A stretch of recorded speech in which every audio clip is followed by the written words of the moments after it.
One of the biggest stories this week in provincial politics was the election of Christy Clark to the legislature. And she was running in a by-election in Westside Kelowna against 7 opponents. And the seat was vacated by Ben Stewart because Christy Clark had lost when she ran in Vancouver Point Grey, but her party won the government. And so she was the premier, but she didn't have a seat in the legislature. Well, in the by-election, she won over 62% of the vote, which was an astonishing result, about 4 percentage points higher than Ben Stewart. And it's a real sign that her popularity is increasing. Her campaign, she borrowed heavily on 2 former premiers, Bill Bennett and his father, W.A.C. Bennett, and said she was kind of running in their tradition. W.A.C. Bennett was the longest-serving premier in British Columbia history, 1952 to 1972, and he really played a big role in building the province. He created BC Hydro out of the assets of BC Electric. He created the ferry system and a lot of the highways that connected the province. And he was a small businessman, a shopkeeper, and was a strong advocate of free enterprise. So this is what Christy Clark has been talking about, controlling government spending. There was a downside to W.A.C. Bennett as premier. He wasn't very democratic. He was the finance minister, and his cabinet ministers, most of them didn't play major roles, with the exception of a couple of them, Robert Bonner or Phil Ghilardi. But for the most part, he was a very strong leader who consolidated control in the premier's office.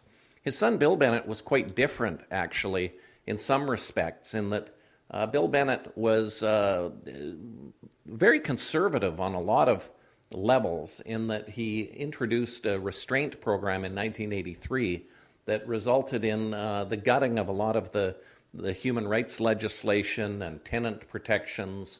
It was a tough economic time, but he did major cutbacks, and he really began a process of privatization, the selling of government assets, whereas his father was creating more government assets by creating a ferry fleet, creating BC Hydro. Bill Bennett was selling off a lot of the government companies that were created by his predecessor, Dave Barrett. So Bill Bennett served from 1975 to 1986 and left just as Vancouver was hosting Expo 86 on the 100th anniversary of the city of Vancouver. So Christy Clark is representing the same area that was previously represented by W.A.C. Bennett and Bill Bennett, which is the Kelowna area, which is one of the more conservative areas of the province. So I think her election there indicates that we might see her possibly govern in a similar way, which will mean tight controls on government spending. We're already seeing the Vancouver Coastal Health Authority, for instance, having to make cutbacks in terms of its services because there aren't as large increases to the health ministry budget as we used to see during the Gordon Campbell years or during the NDP years when Glenn Clark and Mike Harcourt were premier. So Christy Clark, you can expect her to, as premier, probably support the wine industry because that's very important in that part of the province, as well as tourism and the construction industry. One of the reasons she was elected was in part through donations from the real estate development industry.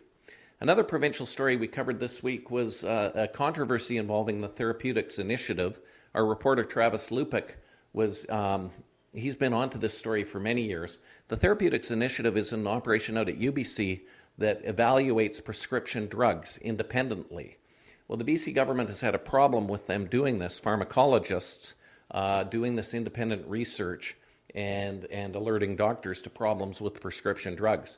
This Therapeutics Initiative has been opposed by people in the pharmaceutical industry because they worry that when they blow the whistle and raise concerns about prescription drugs, that can interfere with sales and prevent doctors from prescribing it, and also prevent pharmacare from listing these drugs.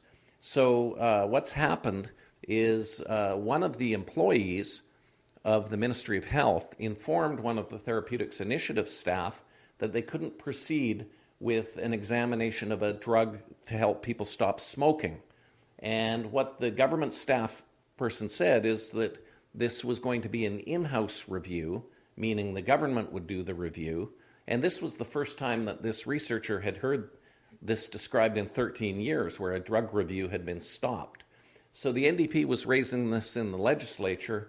We're going to be watching to see when the political contributions are released later this summer to see to what degree the pharmaceutical companies have been contributing to the BC Liberal Party and whether there are any connections between political donations and what is basically the government's attack on the therapeutics initiative, which has gotten wide praise around North America for its reviews and has saved lives. That's indisputable.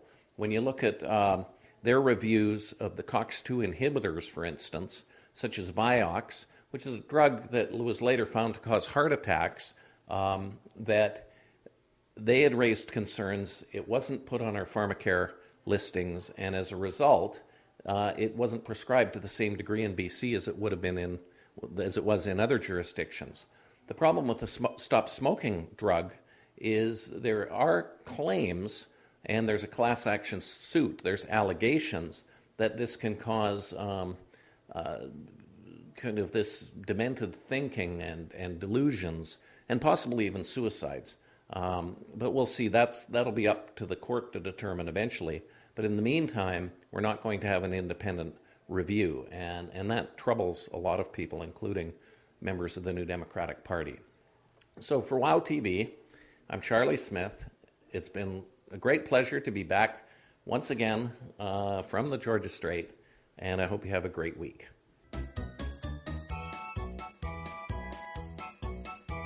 感谢收看今天的大温故事，我们下期再见。